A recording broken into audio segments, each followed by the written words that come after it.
Hello les amis, est-ce que toi aussi ça t'arrive de galérer dans tes temps de prière? Il y a des pensées qui vont partout, tu te dis mais je dois prier plus, je prie pas assez, etc., etc. Ça crée beaucoup de frustration. Ben sache qu'on est dans le même bateau et ça me rassure d'ailleurs qu'on soit ensemble. Et aujourd'hui justement j'aimerais te partager avec toutes les frustrations que j'ai pu vivre, un petit peu les conseils qui m'ont aidé à grandir dans ma relation avec Dieu. Et pour ça, je t'ai sorti de mon chapeau 7 conseils pratiques qui, je crois, vont vraiment t'aider à aller plus loin dans ton intimité avec Dieu et dans ta relation avec Dieu. C'est parti, let's go. Ok les amis, donc la première clé qui moi m'a vraiment aidé, c'est que ce n'est pas la quantité qui importe, mais vraiment la qualité. Et j'avais un petit peu cette image, vous savez, de l'homme de Dieu qui se met à genoux pendant des heures, qui prie pendant des heures, qui ne voit pas le temps passer, qui presque sue à grosses gouttes tellement il prie, il intercède, il est en feu, il est en combat tout le temps. Et j'avais moi un petit peu toujours cette pensée-là de cet homme de Dieu. Dieu est vraiment venu comme casser cette image et me montrer que ce n'est pas ça qui est important. Ce qui est important, c'est un temps de cœur à cœur avec lui. Et vaut mieux peu de qualité que beaucoup pas de qualité. Alors beaucoup de qualité, oui, pourquoi pas, c'est très bien aussi, mais en tout cas, vaut mieux peu. Et Dieu ne nous demande pas beaucoup. Ce qui l'intéresse, lui, c'est notre cœur. C'est qu'on puisse avoir un temps de cœur à cœur avec lui. Tout ce qui lui importe. Amen.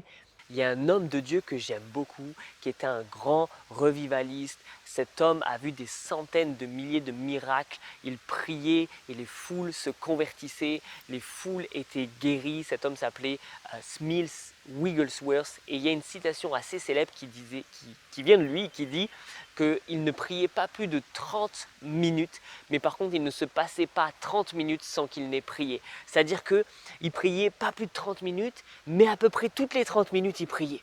Donc vaut mieux peu, mais de qualité, et vaut mieux peu de manière régulière en fait. C'est un petit peu comme dans une relation amoureuse, moi avec mon épouse. J'aime passer des longs temps avec elle, mais vaut mieux passer, on va dire, plusieurs petits temps dans la journée qu'un long temps à la fin de la journée ou un long temps une fois par semaine. Vous voyez ce que je veux dire? Et ça, c'est tellement précieux et ça m'a fait du bien, ça m'a décomplexé en fait, parce que dans ma vie de papa, d'entrepreneur, dans le ministère, dans quoi que ce soit, j'ai pas forcément des heures pour pouvoir prier. Vous voyez ce que je veux dire? Donc j'avais cette pression à l'intérieur, cette culpabilité, et Dieu m'a montré que non, mon fils, ce qui m'importe moi, c'est ton cœur, qu'on puisse passer un temps de qualité. Vous voyez, si je passe des heures avec mon épouse, mais qu'on est tous les deux sur le téléphone, bon, on ne peut pas dire que ce soit vraiment un temps de qualité. Et Dieu, c'est ce qui l'intéresse, c'est des temps de qualité, de cœur à cœur. Amen. D'ailleurs, petite parenthèse, c'est la même chose avec la nourriture. Ce qui est important, c'est pas la quantité de ce que tu vas manger, mais la qualité. On croit souvent que c'est à cause des calories que l'on prend du poids parce que l'on mange beaucoup, on mange beaucoup de calories, alors qu'en réalité, c'est à cause de la qualité de notre alimentation. Pourquoi? Parce que la qualité va influencer sur nos hormones. Et nos hormones, c'est elles qui nous font prendre du poids. Ce n'est pas nos calories. Ok? Bon, petite parenthèse refermée, on repart sur les clés avec la prière. Ça marche? Ok, maintenant la deuxième clé qui m'a vraiment aidé pour grandir dans ma relation avec Dieu et dans mes temps de prière, ça a été d'écrire. Ok? Pourquoi? Parce qu'en fait, des fois, quand je me lève le matin avant que les enfants se lèvent eux aussi, et bien, comme comment dire que des fois j'ai souvent la tête dans le pâté et de devoir là d'un coup prier, prendre du temps, m'exprimer à voix haute, j'ai mes pensées qui partent un petit peu partout et du coup je prends tout simplement mon petit carnet de prière. Et comme tu peux le voir, j'écris. Alors tu as vu, j'ai même mes filles qui me font des petits dessins dans mon carnet de prière. C'est où? Là. Tu vois un peu. Et du coup, dans mon carnet, ben, j'écris ma prière. Je vais écrire, Seigneur, merci pour cette journée, merci pour cette journée qui commence, merci Seigneur pour ma famille, pour ma maison. Et en fait, dans mon carnet, je vais prendre un temps de louange, d'adoration et je vais écrire ces choses-là. Dans mon carnet, je vais aussi peut-être pouvoir journaler, c'est-à-dire que je vais faire un petit peu le débrief de ma journée. Qu'est-ce qui s'est passé durant la journée? Quelles ont été les émotions qui m'ont peut-être perturbé ou les choses qui m'ont perturbé et qui ont perturbé mes émotions? Qu'est-ce que je pourrais dire d'autre? Peut-être les choses, les personnes qui m'ont blessé. Donc dans ce cas-là, je vais pouvoir pardonner à ces personnes-là. Mais le fait de faire un débrief, ça permet aussi de faire un petit check-up de mon cœur. La Bible nous dit de garder son cœur plus que toute autre chose, car de lui coulent les sources de la vie.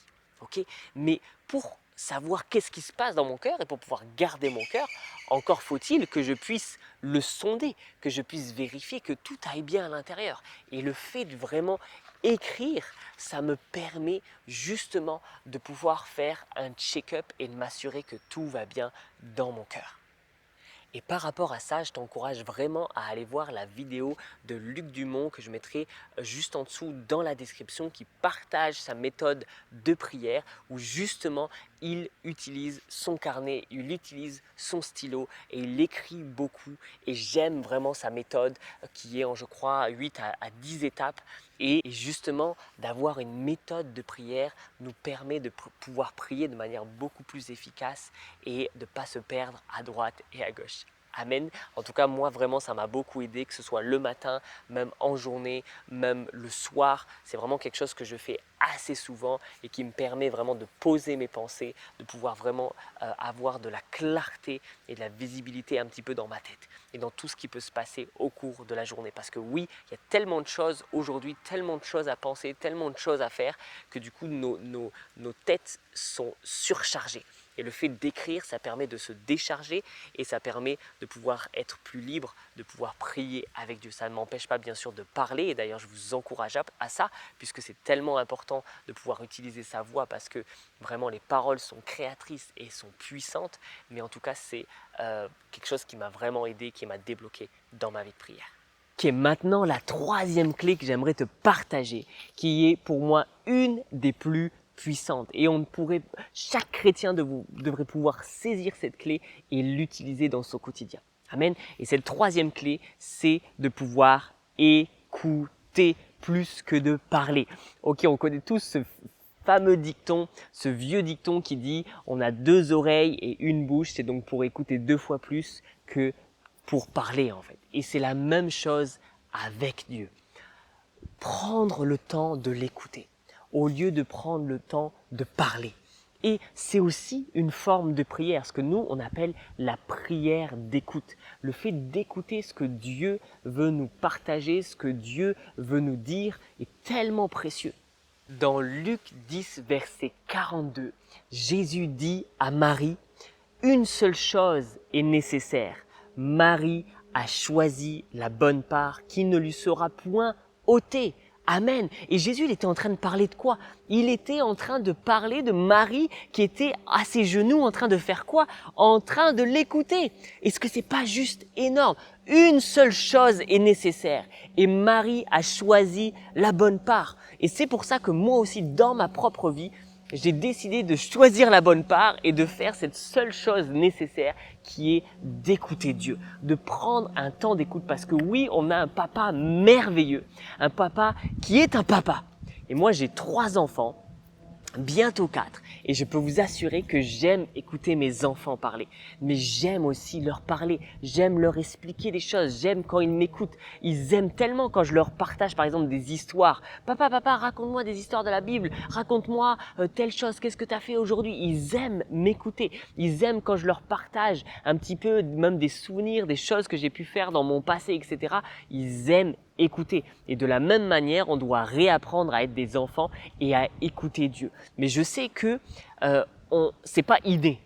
Ok, c'est quelque chose qu'on doit apprendre. Et c'est pour ça que je t'encourage à aller voir le deuxième lien en dessous dans la description, qui est une formation du pasteur David Terry, qui partage justement plusieurs clés pour apprendre à entendre la voix de Dieu. Parce que oui,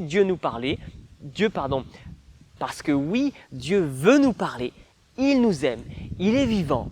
Donc s'il est vivant, il ne va pas juste faire que nous écouter. Non, il veut aussi nous parler. Amen. Donc je t'encourage vraiment à aller voir cette formation-là qui est juste surpuissante et qui va littéralement changer ta vie. Je l'écoute pour des directions, je lui pose des questions pour savoir ce qu'il pense par rapport à telle et telle chose. Quand j'ai une décision à prendre, je lui pose la question pour savoir qu'est-ce qu'il en pense. Je lui pose des questions pour à peu près tout. Et encore non, j'ai besoin de progresser. Et vraiment, ça a été étape par étape. Ça a pris plusieurs semaines, plusieurs mois à devenir de plus en plus sensible. Aujourd'hui encore, je fais des erreurs dans mon écoute de Dieu, mais vraiment, je ne pourrais pas vivre aujourd'hui sans prendre ce temps d'écouter Dieu. Et littéralement, si je suis aujourd'hui ici, si ma vie est telle qu'elle est, c'est parce que j'ai su écouter la voix de Dieu, chercher sa face, chercher à entendre sa voix pour savoir qu'est-ce qu'il pensait de telle ou telle chose. Amen. Donc vraiment, je t'encourage, va faire cette formation et prends le temps dans tes temps de prière. Et prends le temps dans tes temps de prière d'écouter Dieu. Amen. Parce que ça va changer littéralement ta vie comme ça a changé la mienne. Amen. Allez, on avance ensemble. On va partager maintenant la quatrième clé. Et cette quatrième clé, c'est que la prière n'est pas un monologue. Pourquoi je te dis ça? En fait, ce que Dieu m'a montré et ce que j'ai pu comprendre, c'est que souvent, moi, j'avais tendance à prier, à ne faire que parler. Bien sûr, je t'ai partagé les autres clés avant qui étaient d'écouter, etc. Mais ce que j'ai compris assez récemment d'ailleurs, c'est que prier, ce n'était pas juste parler ou même juste écouter. Ça pouvait être aussi danser, marcher avec lui, faire du sport avec lui. Ça peut être aussi d'écrire. Ça peut être, qu'est-ce que je pourrais dire d'autre? En fait, de chanter. Il y a tellement de manières de pouvoir prier. En fait, la prière, c'est une communication. C'est le fait de communiquer avec Dieu. Et donc, quand je dessine, je communique avec Dieu. Quand je suis en train d'écrire, je communique avec Dieu. Quand je suis en train de marcher, je suis en train de communiquer avec Dieu. Qu'est-ce que je pourrais dire? Vraiment, ça m'a changé, sachant que dans l'enfance, il y avait plein de choses que j'aimais faire. Danser, chanter, dessiner. Et toutes ces choses-là, je les ai mises de côté parce que je suis un adulte, parce que j'ai des enfants à m'occuper, un travail à m'occuper, et toutes ces choses prennent tellement de place. Mais non, moi aussi, j'ai le droit de m'amuser, j'ai le droit de faire d'autres choses, d'être créatif, d'utiliser la créativité, les dons, les talents, enfin quoique, j'ai pas forcément de talent dans le chant ni dans le dessin, mais c'est des choses que j'aime faire. Et pourquoi est-ce que je devrais juste dans mes temps de prière, juste parler à Dieu ou même l'écouter? Ben non, je peux prendre un verset, faire une belle calligraphie, il existe des dessins de coloriage pour chrétiens où en fait tu as des carnets de coloriage avec un beau verset que tu peux colorier, ce qui te permet de méditer sur la parole de Dieu en même temps.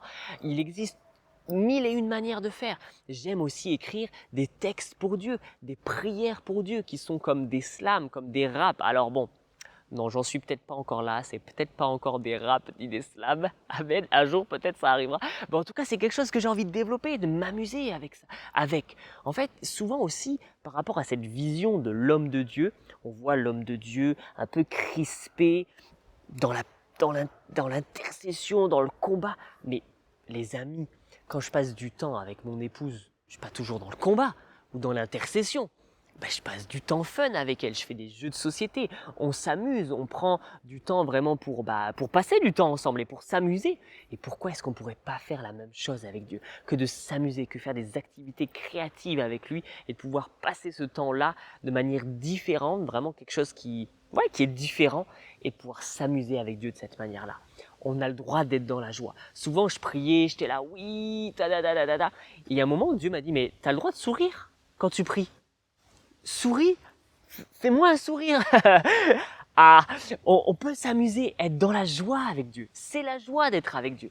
Amen. Tu peux danser avec Dieu. Tu peux t'amuser avec Dieu. Et vraiment, c'est ce que j'ai compris et que j'essaye d'expérimenter de plus en plus avec lui. Amen. C'est d'être tout simplement entouré. C'est tellement important et vraiment, ça m'a tellement aidé pour grandir vraiment dans mon intimité avec Dieu. Le fait d'avoir des groupes de maison, des groupes de prière, de faire des soirées de louanges, de faire des soirées d'intercession, d'aller tout simplement dans une église locale. Toutes ces choses permettent de me raccrocher sans cesse avec Dieu. Parce que si je suis seul, ça peut être plus compliqué. Une brebis qui est seule, elle est plus facilement attaquable par le loup. Vous voyez ce que je veux dire? Alors qu'une brebis qui est avec le troupeau, qui est sous la main puissante du berger, elle est protégée, cette brebis. Et donc c'est pour ça que le fait d'être entouré m'a permis mille et une fois que de pouvoir aller plus loin avec Dieu, des gens qui peuvent prier pour toi aussi, parce qu'on parle beaucoup de prier entre moi et Dieu, mais le fait aussi qu'il y ait des gens qui puissent prier pour nous ne peut que nous faire du bien. Amen. Donc vraiment, je t'encourage à trouver d'une manière ou d'une autre un groupe dans lequel tu vas pouvoir prier, partager et dans lequel tu pourras être boosté. Amen. Et je sais aussi parfois qu'on peut être seul dans sa région, on peut être seul là où on est, mais il existe des solutions, il existe des églises en ligne, nous-mêmes avec notre accompagnement dans lequel on accompagne les chrétiens qui souhaitent être en bonne santé et qui souhaitent perdre du poids avec l'aide de Dieu. On est tout un groupe, une quarantaine, voire une cinquantaine de femmes avec lesquelles on prie ensemble, on partage ensemble, on s'encourage ensemble. Et ça, c'est juste extraordinaire pour se booster et pour justement aller plus loin. Allez, 6e clé maintenant, on a presque fini et c'est tout simplement bien se nourrir. Ok, qu'est-ce que j'entends par là? Combien de fois le fait d'écouter des bonnes prédications, le fait vraiment d'écouter des bons messages, de lire des bons articles m'a permis vraiment de ranimer un feu, m'a permis de m'encourager, m'a permis vraiment de me faire du bien. Et je me souviens souvent, très souvent, à la fin d'une bonne prédication que j'écoute par exemple sur le trajet en voiture, quand j'emmène mes filles à l'école, quand je finis ce message, mais ça me booste tellement pour prier, ça me booste tellement pour passer du temps avec Dieu, ça me booste tellement pour pouvoir échanger avec Dieu, ça c'est tellement extraordinaire. Donc vraiment je t'encourage à trouver des bons prédicateurs qui vont te mettre le feu, qui vont t'enflammer pour Jésus, pour aller plus loin avec Dieu et pour passer du temps avec notre Jésus d'amour. Amen. Donc trouve ce type de prédicateur-là, ce type de message-là. J'espère en tout cas ce type de vidéo pourra t'encourager et te boostera à aller plus loin dans tes temps de prière avec Dieu. Tu vas voir que ça va faire tellement la différence dans ta vie de prière et dans ton feu pour Dieu. Allez, 7e et dernière clé, arrêtons avec le toujours plus. C'est ça en fait qui vient nous culpabiliser et c'est ça qui vient nous empêcher de vraiment grandir dans notre relation avec Dieu. Moi, c'est vraiment quelque chose qui m'a permis de me libérer.